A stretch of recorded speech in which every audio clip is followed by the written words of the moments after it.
दोस्तों, क्या आपने कभी आपके इनर पीस को ऑब्जर्व करने की कोशिश की है? क्या कभी उस इनर पीस की वजह से ऐसे रिजल्ट आपके सामने आए हैं जो आपकी लाइफ को पूरा चेंज कर देते हैं?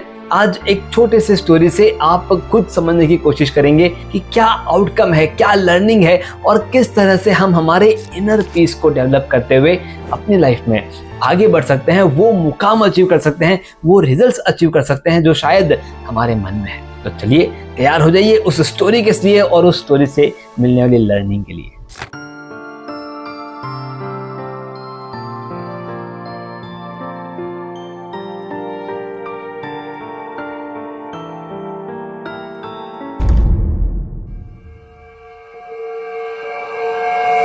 हेलो दोस्तों, मैं आपका टाइम मैनेजमेंट लाइफ कोच अखिल बाहेती। और जिस तरह से मैंने कहा कि inner peace, inner learning, inner volume, inner आवाज को अगर हम सुनना शुरू कर दें तो हमारी लाइफ में बहुत कुछ अच्छा बेहतरीन हो सकता है। और वो किस तरह से काम करता है, इसे समझने के लिए एक छोटी सी स्टोरी का एक सहारा लेते हैं, उससे समझते हैं। और जो लर्निंग मैं यहाँ पर शेयर करूँगा, हो सकता है कि उसके अलावा भी कोई लर्निंग आपके बीच में तैयार हो जाए, आप खुद समझ लें, उन्हें भी आप शेयर कीजिएगा, क्योंकि उन लर्निंग से मिलने वाली नॉलेज को इम्प्लीमेंट करने में बड़े ही आसानी होती है। तो चलिए शुरू करते हैं उस स्टोरी के बारे में जिससे आज हम लर्निंग लेने वाले हैं। होता यूं है कि एक संत का प्रवचन चल रहा होता है और वो उस गांव में पिछले महीने भर से प्रवचन दे रहे होते हैं। एक बहरा इंसान रोजाना सेट टाइम पे प्रवचन शुरू होने से पहले आकर के फ्रंट रो में बैठ जाते हैं और वो उस प्रवचन को पूरा सुनते हैं और उसके बाद जाते हैं। ये सिलसिला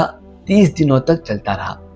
एक बार उन संत से, जो उनके सेवक थे, उन्होंने कहा कि ये जो इंसान सबसे आगे बैठते हैं ये बहरे हैं और ये 2 बार मुस्कुराते हैं। एक जब सभी जन मुस्कुराते हैं तब ये मुस्कुराते हैं और दूसरी बार ये अपने हिसाब से, अपने मन से भी मुस्कुराते हैं। संत के मन में जिज्ञासा आई कि ये अगर बहरा है, ये मेरी बात सुन नहीं सकता, फिर भी 1 दिन, 2 दिन, 30 दिनों तक रोजाना यहाँ पर बैठते हैं। या तो उन्हें सुनाई दे रहा है या एक्टिंग कर रहे हैं, या फिर उन्हें सुनाई नहीं दे रहा है लेकिन फिर भी यहाँ पर बैठे हैं। तो उसके पीछे का कारण क्या है?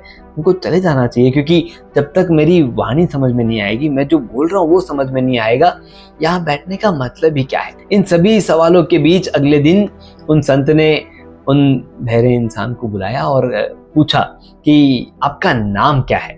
क्योंकि वो बहरे थे, वो सुन नहीं पाए। उन्होंने दोहराया, जी आप क्या कह रहे हैं? संत को समझ में आ गया कि इन्हें सुनाई नहीं देता है। तो संत ने एक पेपर पेन मंगवाया और कहा कि चलिए मैं उस पर लिखता हूँ, आप पढ़िए और मुझे जवाब दीजिए। उन्होंने लिखा, आपका नाम क्या है? उन्होंने अपना नाम बताया, मेरा ये नाम है। फिर लिखा कि जब आपको सुनाई नहीं देता है तो आप यहाँ पर क्या सुनते हैं? तो उन्होंने बताया कि मैं आपके वाणी में से जो पॉजिटिवनेस मुझे मिलती है, मैं उसके लिए सेट टाइम पर आता हूँ, मैं इसके रोज सुबह उसके लिए आता हूँ। तो अगला सवाल यही था कि ठीक है, आप पॉजिटिव वाइब्रेशंस के लिए आते हैं, लेकिन अब मुझे एक बात बताइए कि रोजाना सेट टाइम पर, टाइम से पहले आकर के आप बैठते हैं और सबके जाने के बाद आप जाते हैं, तो इतना क्यों आप स्ट्रिक्ट हैं? वाइब्रेशन तो आप कभी भी आए आपको मिल जाएगा। उन्होंने कहा कि मैं जब यहाँ पर आता हूँ तो पहले 5-7 दिनों में मैं अपने बेटे को लाता था, तो आपकी आवाज़ सुनने का थोड़ा मौका उसे मिलता था, उसे अच्छा लगना शुरू हुआ तो वो रोजाना आने लग गया। अब हम दोनों जब रोजाना आने लग गए तो धीरे धीरे पीछे पीछे उसकी बीवी, मेरे पोते, मेरी बहू, वो सब उसके साथ आने लग गए। और पिछले 30 दिनों में आपके दिए हुए संस्कार हमारे घर में पहुंच रहे हैं और इसके लिए मैं रोजाना सेट टाइम पर आता हूं। दोस्तों, इस पर्टिकुलर स्टोरी से हम अलग अलग लर्निंग लेने वाले हैं। सबसे पहली लर्निंग लेते हैं कि वो इंसान भले ही बहरे थे, लेकिन उनके अंदर एक ज्ञान की समझ थी कि मैं जब वहां पर रहूंगा, मैं जब वहां पर सुनूंगा, मैं सुन नहीं पा रहा हूं लेकिन मैं वहां पर बैठ रहा हूं, तो मेरी जो अंतर आत्मा है वहां तक वो वाइब्रेशंस पहुंच रहे हैं।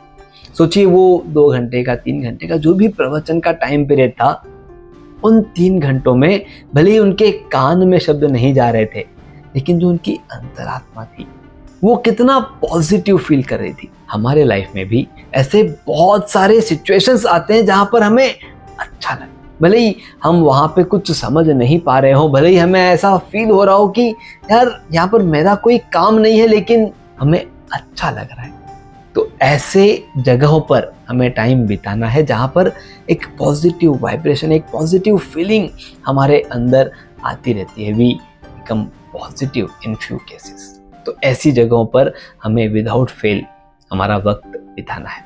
दूसरी लर्निंग, वो सेट टाइम पर आते थे और वो सेट टाइम पर आने के लिए उनके फैमिली मेम्बर्स उन्हें देख रहे हैं, साथ ही साथ वो भी धीरे धीरे जुड़ जाते हैं। जो भी आपके इर्द गिर्द जितने भी मेंबर हैं, उनमें वो चीज़ों को अगर इम्प्लीमेंट करवाना चाहते हैं तो सबसे पहले आपको शुरुआत करनी होगी। हमने ये बहुत बार सुना है, वॉक द टॉक। जिसके बारे में आप बात करते हैं उसके बारे में पहले खुद उस पर चलना शुरू कीजिए। जैसे आप आपके स्टाफ को कहते हैं कि सेट टाइम पर आना चाहिए, अब आप खुद ही लेट आते हैं, तो क्या ये चलेगा? अब इसका ये मतलब बिल्कुल भी नहीं है कि स्टाफ के पहले आना चाहिए, नहीं। आपको आपका टाइम सेट कर देना है कि इतने बजे हम आते हैं, और जब आप सेट टाइम पर आ जाएंगे, वो आपका सेट टाइम है, बस उस पर आना जरूरी है। तो जो आप कहते हैं क्या वो खुद आप करते हैं, एक बार उसे चेक करें। और तीसरी इंपॉर्टेंट लर्निंग लिमिट्स को लेकर के है।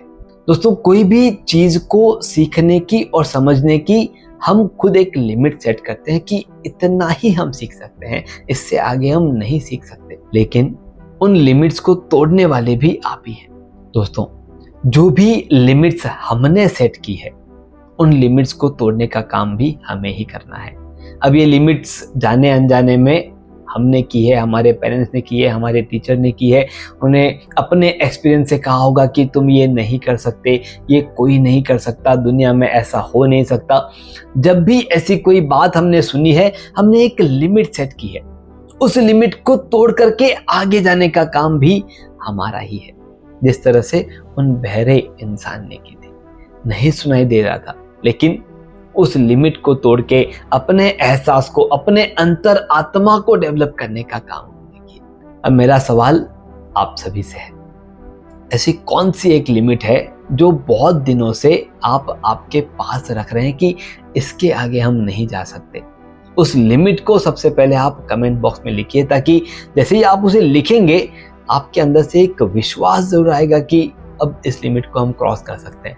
बस ये विश्वास लाना ही हमारा काम है। एक चीज मैं और आपके साथ एज ए एक्सपीरियंस शेयर करता हूँ, क्योंकि मैं अनेक क्लाइंट्स को टाइम मैनेजमेंट कोचिंग देता हूँ, किस तरह से वो अपने बिजनेस को ग्रो कर सकते हैं, अपने टाइम को मैनेज करते हुए, उस पर मैं बात करता हूँ। वहां पर जितनी बार भी मैंने लिमिट्स को तोड़ने की कोशिश की है, मैंने एक चीज को ऑब्जर्व किया है कि अगर वो काम ऐसा है जिसे सामने वाला इंसान बेहद पसंद करता है, सामने वाला इंसान उस काम को करते वक्त एंजॉय करता है, तो वो लिमिट्स तोड़ना बहुत ही आसान है। आपका काम अगर आप एंजॉय नहीं करते हैं तो उसे किस तरह से एंजॉय कर सकते हैं, उस पर काम कीजिए। या फिर क्या हम कोई ऐसा काम शुरू कर सकते हैं जिसको हम एंजॉय करते हैं, जिसमें हमारा मन लगता है, जिसमें पता नहीं टाइम कैसे निकल जाता है। अगर ऐसी कोई चीज हमारे साथ हो रही है, ऐसी कोई चीज हमारे पास है, तो उसमें ज्यादा वक्त बिताना शुरू कीजिए। आप देखेंगे सारी लिमिट्स तोड़ करके आप अपनी लाइफ में आगे बढ़ते रहेंगे। कोई भी सवाल, कोई भी डाउट कमेंट बॉक्स में लिखिए। कोई एक ऐसे फैमिली मेंबर या ऐसे दोस्त जो बार बार अपने चैलेंजेस गिनाते रहते हैं, परेशानियां गिनाते रहते हैं, उनके साथ ये शेयर कीजिए ताकि वो अपने लाइफ में आगे बढ़ना शुरू करें। मैं अखिल बाहेती, आपका टाइम मैनेजमेंट लाइफ कोच, और हमारी सिंपल सी टैगलाइन है, manage your time, manage your life.